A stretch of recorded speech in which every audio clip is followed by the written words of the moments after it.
আজকের গল্পটি হল দিনও গেল দুনিয়াও গেল।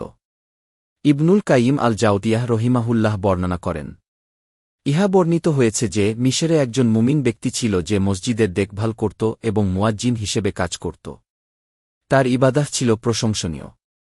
প্রতিদিনের ন্যায় আয়ান দেবার জন্য একদিন সে মসজিদের মিনারের উপর উঠল। সে আয়ান দিতে শুরু করবে এমন সময় তার চোখ মিনারের নিচে চলে গেল।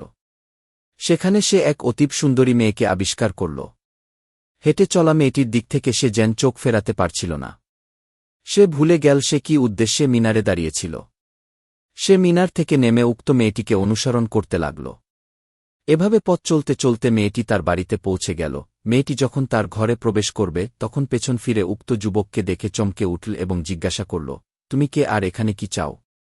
যুবকটি জবাবে বলল, তোমাকে আমার বড় প্রয়োজন। মেয়েটি বলল, মানে?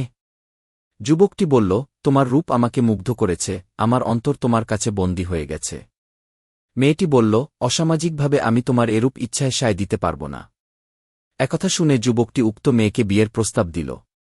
জবাবে মেয়েটি বলল, দেখ, তুমি একজন মুসলিম আর আমি একজন খ্রিস্টান। আমার বাবা কখনোই এরূপ বিয়ে মেনে নেবে না। যুবকটি তখন বলল, আমি যদি খ্রিস্টান হই তাহলে? মেয়েটি বলল, চেষ্টা করে দেখতে পারো।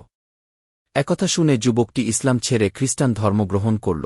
সে খ্রিস্টানদের বিধিবিধান পালন করতে থাকল এবং মেয়েটির পরিবারের সাথে থাকার সুযোগ পেল। মেয়েটির বাবা যুবকটির প্রতি সন্তুষ্ট হয়ে তাদের বিয়ের ব্যবস্থা করলেন।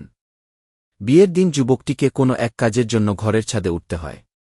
তখন সে নিয়ন্ত্রণ হারিয়ে নিচে পড়ে যায় এবং মারাত্মক আঘাতের দরুন মৃত্যুবরণ করে। যে মেয়ের জন্য সে ইসলাম ত্যাগ করল, তার সাথে এতদিনের আকাঙ্ক্ষিত মুহূর্ত উপভোগ করার পূর্বেই সে মারা গেল। আদ দাওয়াত দাওয়া।